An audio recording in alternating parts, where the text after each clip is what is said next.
Good afternoon. It's Wednesday, the 12th September 2018, just after 1 o'clock. Welcome to UK Column News. Your host today, Mike Robinson, myself, Brian Gerrish. Can I just say thank you to those of you who've wished me a happy birthday recently. I have to say, though, September is, well, we might call it an official birth date. It's not my real one, but thank you for the sentiments. Okay, well, we're going to get straight on here with the State of the Nation speech by Jean-Claude Juncker. I seem to have spelled his name wrong there. He's not really Jean-Claude. He's nothing to do with Santa at all. That is a typo, and that possibly qualifies as fake news because well, it must be fake news that he's sober. Yes, Mike, could be. Certainly, if you actually listen to the contents of this, it didn't appear that he was sober. But anyway, he was saying that the European Union, is a world power. That the United States is backing away from international engagements, and therefore the EU should step into its place. He said that when the EU is united, that it's a force to be reckoned with. He said, whenever Europe speaks as one, we can impose our position on others. So there you go. That demonstrates 100% what Jean-Claude Juncker is all about, imposition of his position on others. He was complaining about Brexit. He was complaining about Viktor Orban. But he said that the EU is more united than it's ever been. And really, we shouldn't worry about the fact that it's splitting apart. It's not a problem.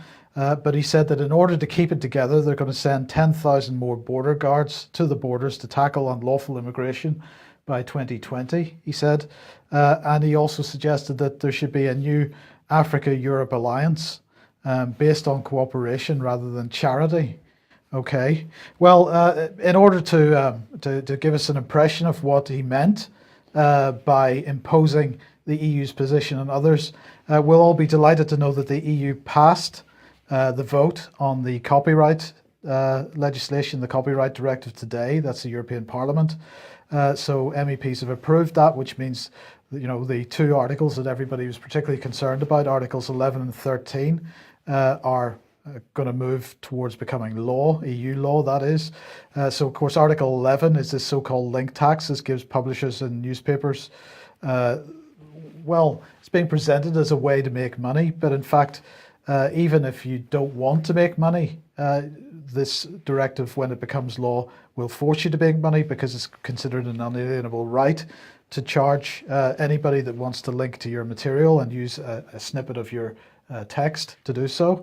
And then Article 13, of course, is the article which requires the whole internet, it seems, to implement upload filters, so that if anybody's uploading content to the internet, it's automatically scanned for copyright material and automatically removed before it even gets up there. So Jean-Claude Juncker, was he sober? It's really hard to say, Brian. Was he sober? It's hard to say. Maybe that's hard to say, but the danger of what you've just talked about is absolutely immense. And I'll just add that I spent a lot of yesterday having a look in depth at the PREVENT strategy, which is running across UK. My goodness, this is dangerous what's going on, but we'll come on to that in future news editions. Let's move to Syria. Here's the delightful Karen Pierce, who was speaking at the United Nations Security Council yesterday. She, of course, is the UK's representative to the UN Security Council. And she said that, the horror of Syria has been unfolding before us for more than 6 slow years. After 9/11, Russia and Iran worked with us. We urge them to work with us now to halt the attacks and protect the civilians of Idlib. So we're going to accuse Russia of poisoning people on the streets of the UK, but we're going to work with them, she says. She wants to deal with the situation in Idlib. But she went on to say, we face a choice, Madam President, between an Assad Russian military assault on Idlib, which, as many colleagues have said today, thousands of civilians will die, or we allow Turkey and the opposition groups to support space and time to separate out the terrorists and tackle them themselves. So what exactly is she calling for here? She seems to be calling for effectively a civil war within what she describes as a civil war. And what effect would that have on civilians, do you think? Do you think perhaps many of them would be killed in such a situation? they don't really care, Mike. No. They haven't cared about the civilians killed in Syria from the start of, well, it wasn't a war, it was an uprising sponsored by the UK and the US and Europe in particular. The problem now, I believe, is this fact that we've got American and British special forces trapped in the area, and they don't know what to do. Well, I think that's right. But she said, she went on to say the people of Idlib are going to suffer terribly if this military assault goes ahead. It's precisely for these situations that the doctrine of proportionality under international humanitarian law exists. So, you know, you can kill people as long as you do it proportionally. But anyway, or you can put your troops inside a nation state. You have no authority to do it. You have no UN mandate. You put British troops on the ground in Syria, internationally unlawful. But then all of a sudden the situation changes and you've got to bring in. Oh, you might have to move quickly. Now hold that thought, because on Monday, Emily Thornberry, the shadow Foreign Secretary, made an intervention in the House of Commons. So let's have a listen to what she said. Mr. Speaker, and thank you for granting this urgent question, and let me congratulate my honourable friend, the member for Cardiff South and Penarth, for securing it. I can only echo what he has said regarding the terrible bloodshed and humanitarian crisis that is looming in Idlib, and the urgency for all sides to be working for some form of peaceful political solution to avert it, and of course the importance of holding those responsible for war crimes to account. In the short time I have, Mr. Speaker, I want to press the government specifically on how it intends to respond if there are any reports over the coming weeks accompanied by horrifying Duma-style images suggesting the use of chemical weapons, particularly because of how the government responded after Duma, without seeking the approval of the House and without waiting for independent verification of those reports from the OPCW, and particularly because if this scenario does arise, it may do so over the next month when the House is in recess. We know from Bob Woodward's book that what Trump wants to do, what the President of the United States wants to do, is in the event of further reported chemical attack, is to commit to a strategy of regime change in Syria, and indeed had to be prevented from doing so after Duma. Now that would be a gravely serious step for the UK to take part in, with vast and very dangerous implications not just for the future of Syria, but for wider geopolitical stability. And in the light of that, I hope the Minister of State will give us two assurances today. First, that if there are any reports of chemical weapon attack, particularly in the areas of Idlib controlled by HTS, that the government will not take part in any military action in response until the OPCW have visited those sites under the protection of the Turkish government, independently verifying those reports and attributed responsibility for any chemical weapons used. Relying on so-called open source intelligence provided by prescribed terrorist groups is not an acceptable alternative. And second, Mr. Speaker, if the government does intend to take such action, thus escalating Britain's involvement in Syria and risking clashes with Russian and Iranian forces, will the Minister of State guarantee this House that we will be given a vote to approve such action before it takes place, even if that means recalling Parliament? So she's made it quite clear what her position is on this. No intervention without parliamentary approval and no intervention without independent verification of any alleged chemical attack. Now, we've seen the reports in RT and other places that preparations by actors within Idlib for some kind of chemical attack are in place. So we wait to see what happens, but let's have a listen to what Alistair Burt's response to this was. The coordinated action that was taken earlier this year with the United States and France was not about intervening in a civil war and was not about regime change. It was a discrete action to degrade and deter the use of chemical weapons by the Syrian regime in order to alleviate humanitarian suffering. Our position on the Assad regime's use of chemical weapons is unchanged. As we've demonstrated, we will respond appropriately to any further use of chemical weapons by the Syrian regime, which has had such devastating humanitarian consequences for the Syrian population. And if the Honourable Lady will recall, there are circumstances, depending on the nature of any attack, where the United Kingdom government needs to move swiftly, and it needs to move keeping in mind the safety of those personnel who would be involved in a mission as its utmost priority. I'm not prepared to say at this stage what the United Kingdom's detailed reaction might be or give any timescale, because the importance of responding appropriately, quickly and with the safety of personnel in mind will be uppermost in the minds of the United Kingdom.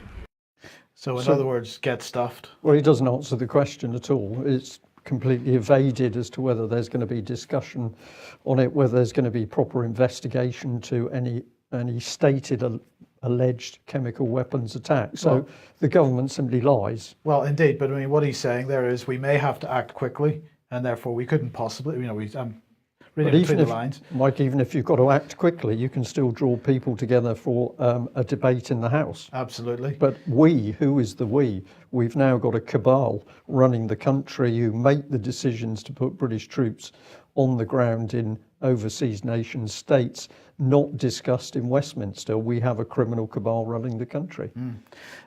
Well, Peter Hitchens getting pretty wound up about all this. So this was in the Mail yesterday. Please write to your MP now. Without delay, terrible war may be on the way again. Weapons of mass destruction all over again. Our government moves stealthily towards a new war of choice. And he says, is war coming? This is the traditional season of the year that for plunges into war by British governments which mislead themselves and the country about the extent and nature of what is proposed. In August 1914, we were ushered into war by a government secretly committed to an alliance with France and Tsarist Russia, which had never been discussed by Parliament or put to the Cabinet, let alone the public, who imagined that the August day that the war would chiefly be fought at sea, and never imagined vast British armies dying in the mud of Flanders. He goes on to talk about World War II in 1939, and he ends by saying, I ask you to write swiftly and politely to your MP of any reputation or party, to say that you do not favour a rush to war, to say that the guilt of Syria has not been proved in the past, and that a rush to judgment on such issues is almost invariably unwise. See, for example, the lies told to Parliament about Suez, the use of the Gulf of Tonkin to obtain political support for the USA's Vietnam disaster, the non-existent weapons of mass destruction which began at the Iraq catastrophe, and the claims of non-existent massacres and mass rapes used to rush this country in its ill-judged and cataclysmic attack on Libya.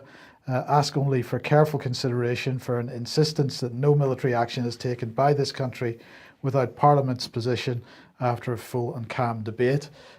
So he really not mincing his words in a sense, because he's pulling out all the examples from the past where we've been duped, perhaps is the word, into war. Yeah. Yeah. And he's making a very good point that when people do come forward and challenge their MPs, and enough people do it, they can bring sufficient pressure to bear that we get a different outcome. So a lot of this is down to what we do as the general public in this country. Do we just watch these government policies unfold, or do we actually take the right personal action to do something about it? Well, as in 2013, Yeah. which really hacked off a few British parliamentarians, Brooks Newmark, for example. But in the meantime, as we mentioned on Monday, Exercise Trident Juncture is starting in a few weeks' time. And this, of course, pretty close to Russia's sort of territory.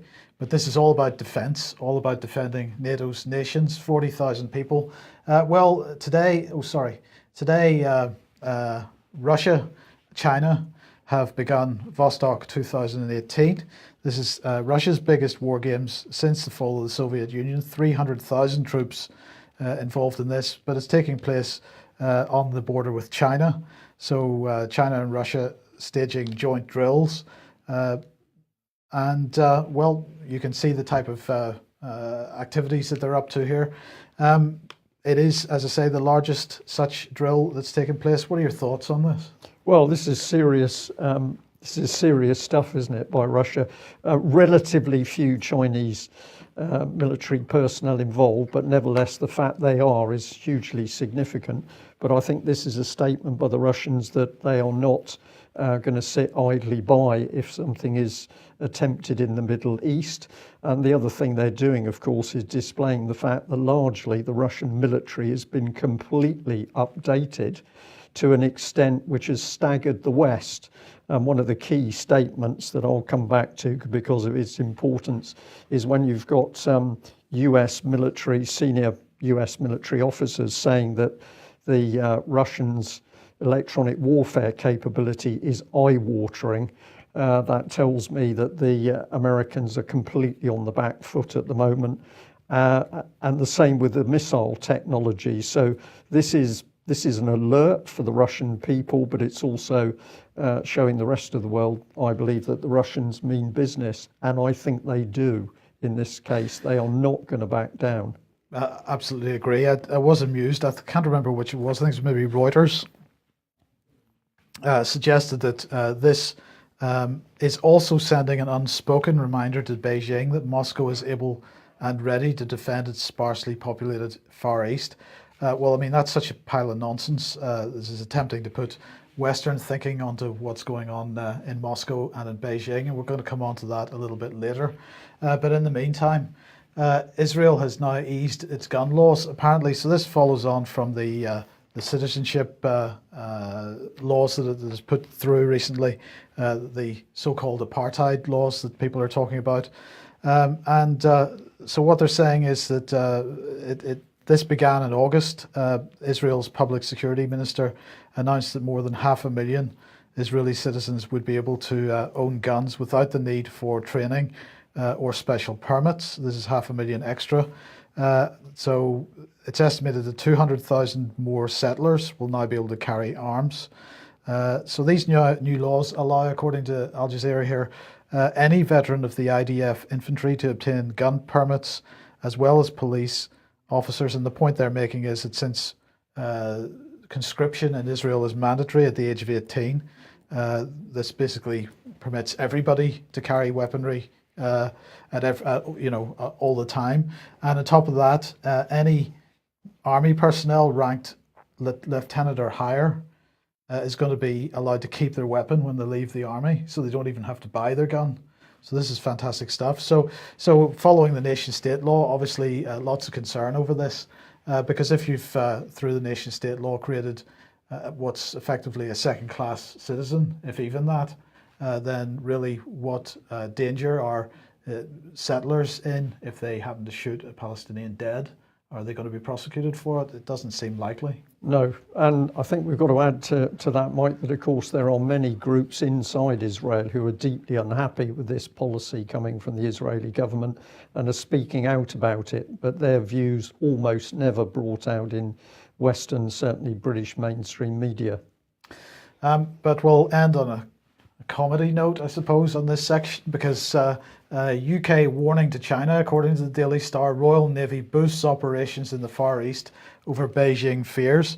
So I wonder how many ships we're sending. Well, apparently it's one frigate. Brian is going to be based in Singapore for at least the next 4 years to counter Beijing's attempts to claim sovereignty in the South China Sea. So we're going to hold off the whole Chinese Navy with a frigate, which probably, I'm not sure what the water temperatures of Singapore are. I'm sure they're quite warm, but it probably isn't going to get too far, even if it heads out to sea.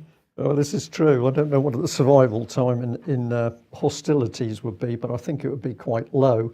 But we'll come on a little bit more to what's happening with UK military. First of all, let's have a look at The Guardian, and several people pointed this report out to us because it said it all. The Observer view, the case against Putin is irrefutable, so charge him. And what did they want to do? Well, they were very keen on the European arrest warrant. This is what one of the paragraphs said. The notion of charging Putin himself raises the always controversial issue of immunity from prosecution that's normally afforded serving heads of state. Yet why wait until he's no longer president? European arrest warrants have been issued for the two principal suspects. Is it really so absurd to seek a warrant for their boss too? It would be a well-deserved humiliation, and there's no doubt Putin could help the police with their inquiries. How outrageous can you get? You recommend a European arrest warrant, and let's remember, of course, that all of the European dignitaries are above the law themselves. So you've got this hypocritical European Union organisation and this wet paper, The Guardian Observer, wants to use that in order to put an arrest warrant out for Putin, charges based on evidence which doesn't exist. It's mind-blowing, really. I think that the mainstream media is floundering now, Mike. They have lost the plot and they know that people don't believe them. But let's dig in a bit deeper. We've got this. Thank you very much to the lady who pointed this out to us. It's Parliament UK. It's a House of Commons library briefing, the Salisbury incident. Encourage people to read it because what it does is provides a simplistic, a child's narrative of the Salisbury incident. And I'll add, having made that comment, with no disrespect to children, but this is the standard of most of the parliamentary briefings. So we're told that our MPs are so busy they can't grasp all of the detail, even if it's a serious incident. What they have to have is a very simplistic, stylized briefing, which they grip in their hands because that's become the evidence. And if we have a look at this article itself and encourage people to go to that parliamentary website and have a look at it, this caught my eye and I thought this was just excellent. It said in one paragraph, at least one commentator has said that some elements of this timeline, that's the Salisbury timeline, remain puzzling, although others have dismissed what they describe as conspiracy theories. Now, those were linked comments in blue. So we did just a little bit of work on that. If you click the first one, at least one comment, it takes you to Craig Murray's website where he's asking a lot of very sensible questions about what's reporting. And I think in a very crude attempt to label him as a conspiracy theory, and no conspiracy theory gets mentioned in the paragraph, when you click on this second link, others have dismissed. What you've got is a chemist, a PhD chemist, and he gets into an argument with Craig Murray really about whether the Novichok is Russian or not. And because he's a PhD chemist, he waxes lyrical on all matters to do with chemistry. And in this little spat, he says, so now you're going to lecture me on chemistry. This ought to be interesting. Let me give you some background to all this. When I heard who the victim was and that it was a nerve agent, I immediately suspected what the chemical formula was likely to be. And then there's a whole exchange about the chemical formulae used. So the first point here is that basically we've got the government researchers so desperate they're having to put this sort of stuff in order to brief MPs. I think this is very significant, but the spat they use amuses me. Others have dismissed what they describe as conspiracy theories, because if you dig deeper into this man's tweets, back in March, he says this: no, it can't be proven beyond doubt purely on chemistry, but the balance of probabilities is heavily skewed towards Russia. And until I hear a more convincing alternative explanation, I'm sticking to my guns. So the chemist starts off by saying, well, the chemistry says this and that, and then he admits that you can't actually prove it simply by the chemistry. But the government, of course, doesn't read all of the tweets, so the government doesn't even pick up what they're talking about anyway. So encourage people to go and have a look at that. And then the good news is that when you look across social media in a wider sense, you can find other people really pulling this stuff apart. We've got Charles Shoebridge here. Skripal case against Putin is irrefutable, says Guardian on Sunday. The sources for the brackets, unverified factual claims the article cites, two sensational UK tabloids, the irrefutable evidence, nothing other than the unevidenced claims of Theresa May. And I think this is really excellent because we're getting people now not just taking the mainstream nonsense and keeping quiet. They're getting active on social media and making their comment. And as the parliamentary briefing document has shown us, even the government now is having to pick up on what people are saying about their own reports.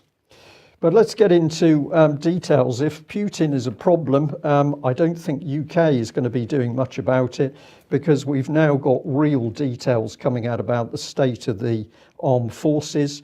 We have been saying this for month after month, in fact, year after year, that Britain's armed forces being utterly betrayed, and this is to a planned policy.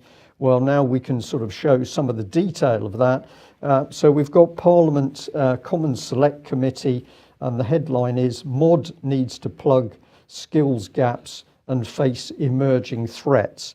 And this is really quite amazing stuff here. It says in January 2018, the armed forces had the largest shortfall of regulars for many years.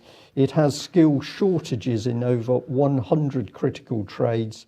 There's a long-standing problem, and the Ministry of Defence does not expect to close the shortfall of 8,200 regulars until 2022, and on it goes. But down at the bottom, MOD has not developed a coherent plan for closing the existing skill gaps. It currently has skill shortages in critical trades, including a 23% shortfall in pilot trades. I wonder whether that includes the F-35. Mike, well, we don't know. 26% shortfall in intelligent analyst trades and 17% shortfall in engineers. And what we have consistently reported is the Royal Navy at the moment is virtually incapable of getting ships to sea. Same in the submarine fleet or surface fleet, because they haven't got the engineers to do it. Well, let me ask you a question on this, Brian, because one of the things that we know is that if we look at some of the new warships that are not sailing around the place at the moment because the engines don't work, Type 45, for example, Royal Naval engineers are not allowed to work on those engines. That has to be BAE engineers, right? Yes. So are they not developing a coherent plan for closing the skills gaps, because this is going to be increasingly privatized? Well, I think this is what we're about to demonstrate as we follow this article through. Okay. Mike. Absolutely on the button. Let's have a look at this lady who commented. So it's Meg Hillier. She's the chair of the Public Accounts Committee that did this report. She said this: the government's make, do and mend approach to staffing its defence commitments cannot continue. Muddling through is unsustainable, a point underlined by the fact that twice as many forces regulars describe morale as low than did at the start of the decade. So we can see everything is falling apart, and she's saying that quite accurately. She goes on, the MOD must ensure the armed forces have skilled personnel they need to tackle established and emerging threats to national security. A creative, effective workforce strategy is long overdue, but it will be vital if the stresses of today are not to become the crises of tomorrow. Creative, effective workforce strategy. What do you think that might be? Well, before we get on to the detail of that, we just add that to make sure the morale of the armed forces continues to drop, there seems to be some shenanigans going on with pay at the moment. So this is an early day motion that's been put in saying, well, if we're going to adhere to the armed forces pay review body, we need to get on and do it. So I smell a rat over this one, but nevertheless, there's some form of delay to the armed forces pay increase.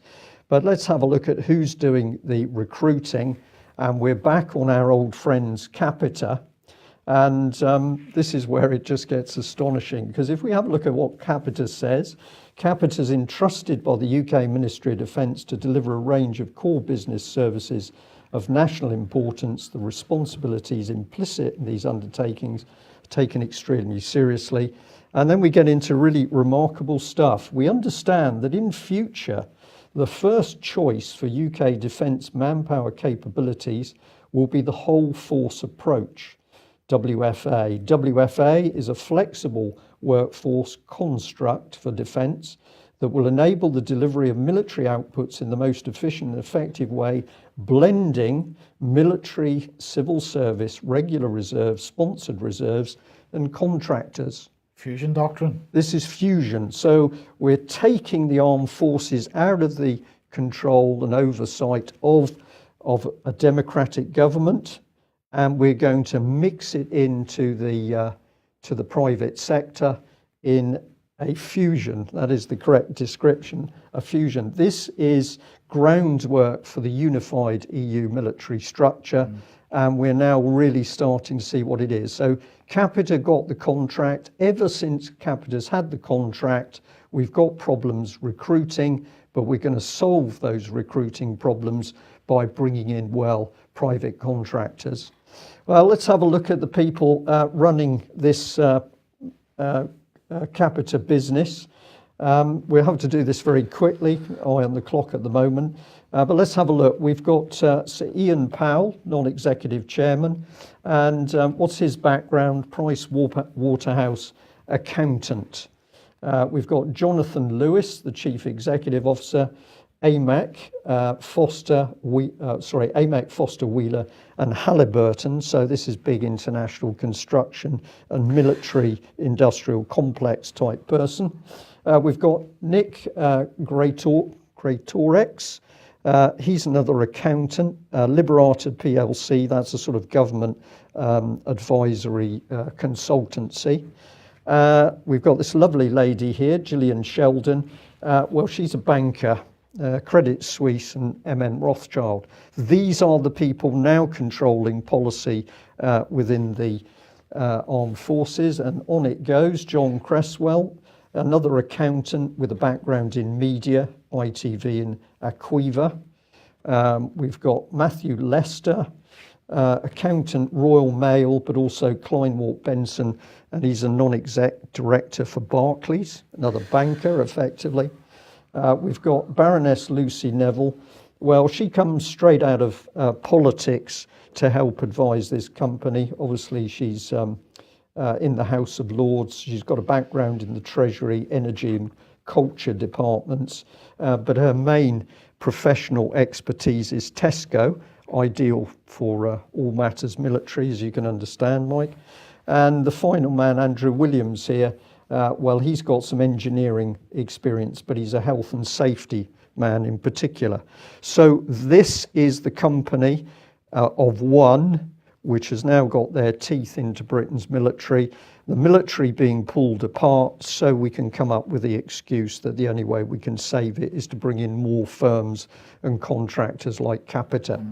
And is it any wonder, Monday we showed this article where members of the ship's company of Queen Elizabeth aircraft carrier had gone ashore in America and had a punch-up, not with Americans, but amongst themselves. That, to me, was a clear indicator of rock-bottom morale on the ship. They can't wait to get ashore and beat hell out of each other. And this is the state of the military, which apparently is going to be taking on Russia. People have commented on it, so this is going back to June 2018, where some MPs were calling on Capita to be stripped of the defence contract. But of course, nothing has actually happened. This is one of the key statements. The repeated failures of Capita have affected recruitment across all three services and have done particularly serious damage to Army recruitment. If the service provider does not significantly improve very soon, the department should implement its contingency plans and take recruitment back into its own hands. Well, the government isn't going to do that because, of course, they want the breakdown in order to start privatising the military. And I'll just throw this in as a link to the Middle East. We'd got a grant of about 5 million was going to be given to moderate terrorists. This is in Jordan, thank you, Mike. This is in Jordan.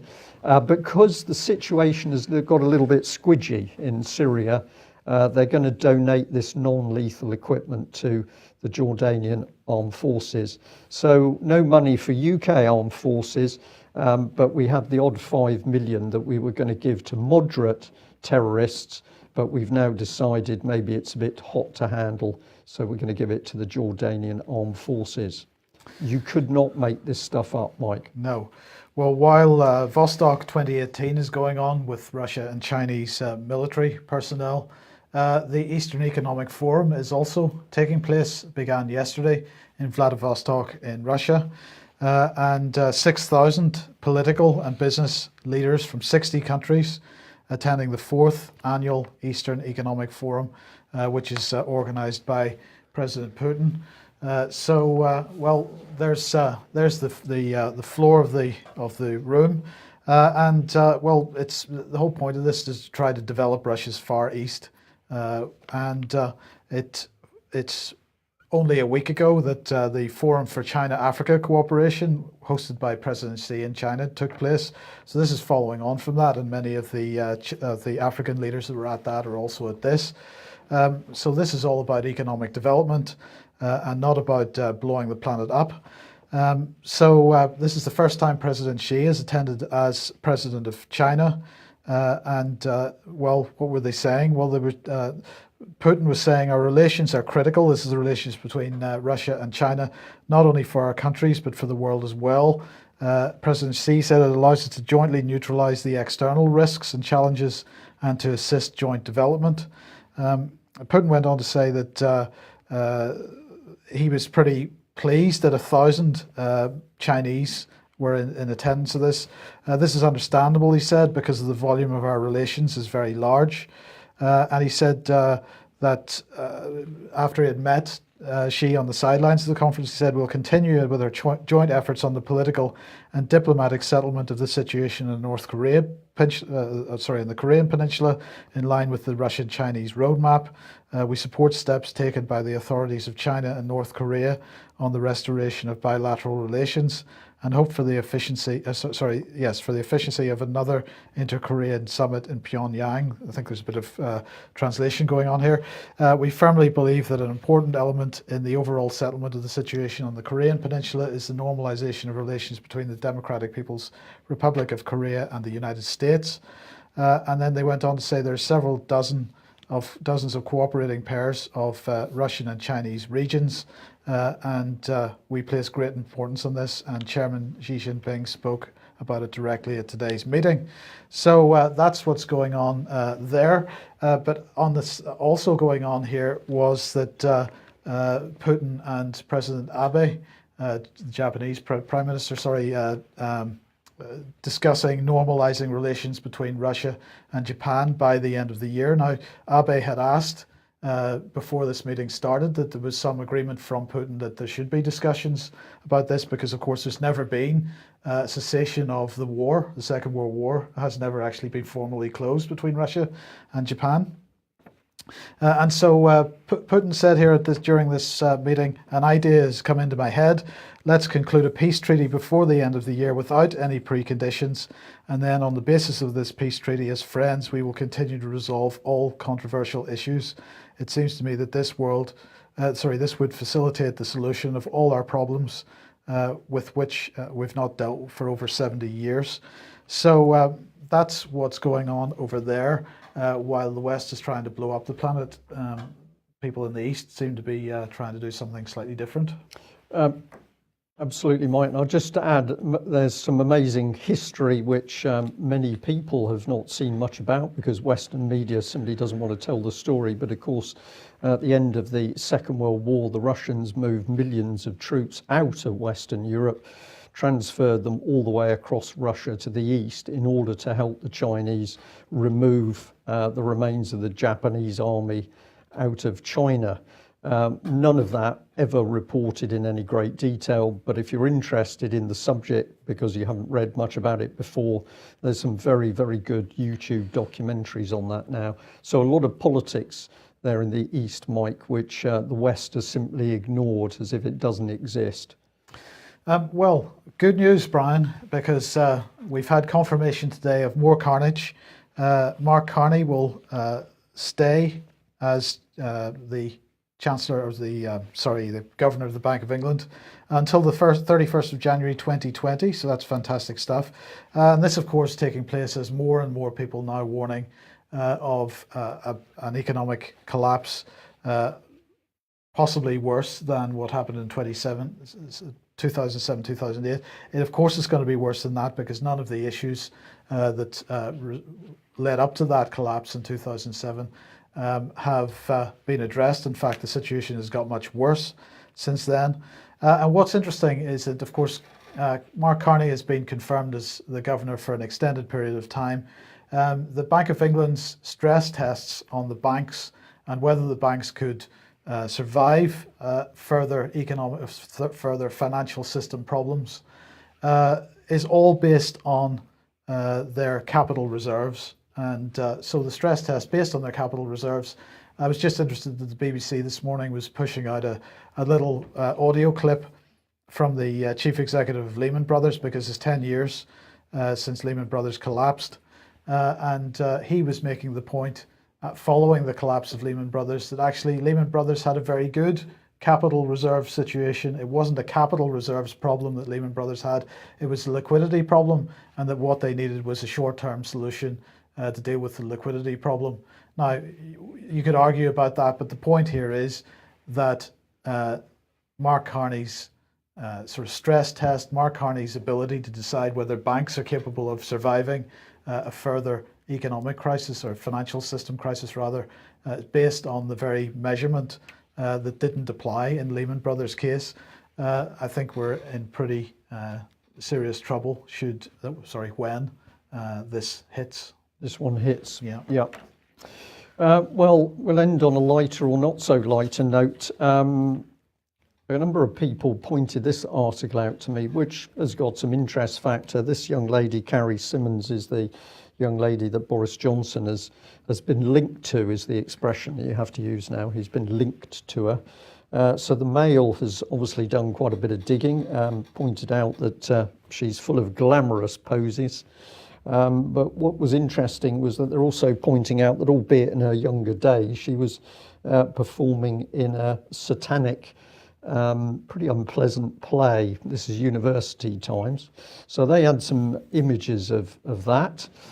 So here is a shot for the particular thing. She's starring as the young lady in the torn tights and interesting eye makeup. But of course, the setting is absolutely a ritualistic setting. And the Mail did go to the trouble of blowing up the image, putting an inset image so that you could see what was actually written on the table: cognac, a 4-letter swear word, and cocaine, and pointed out that actually this came straight from Crowley's poem "Lee Sublime." I won't read it out, people can freeze the screen to have a look at it, but it just showed that this young lady seems to have some very interesting background. I noticed that a number of commentators are saying, well, the fact that Boris Johnson is getting rid of his second wife and possibly moving on to a new young lady, this shouldn't preclude him from being Prime Minister. And of course, that's absolutely right, because moral values now simply don't count in your political career. But I'll leave people to think as to if there's any significance in that report at all. I found it of interest, and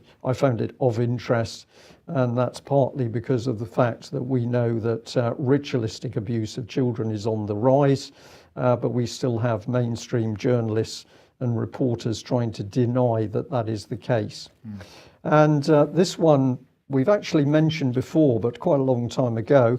But the Mail, particularly good article about the use of AI to transfer facial expressions between images and videos, to the extent that one person saying something could be made to look as though somebody completely different had actually said those words. And in the article, the Mail says that researchers acknowledge that face swapping AIs hold potentially disastrous consequences if used in the wrong hands. The inference, of course, is that sort of criminals are going to get hold of this stuff. But I'm going to say to people, I think the real danger is in this technology becoming available to our own government and its agents, so that, for example, it would be much easier to spin the story about Salisbury. We could actually have those two suspects, in inverted commas, caught on video saying X, Y, and Z. They've never said it, but the video has been manhandled by British deep state. Oh, we could have them walking around a house in Salisbury if they'd never been there. Indeed. Yeah. Indeed.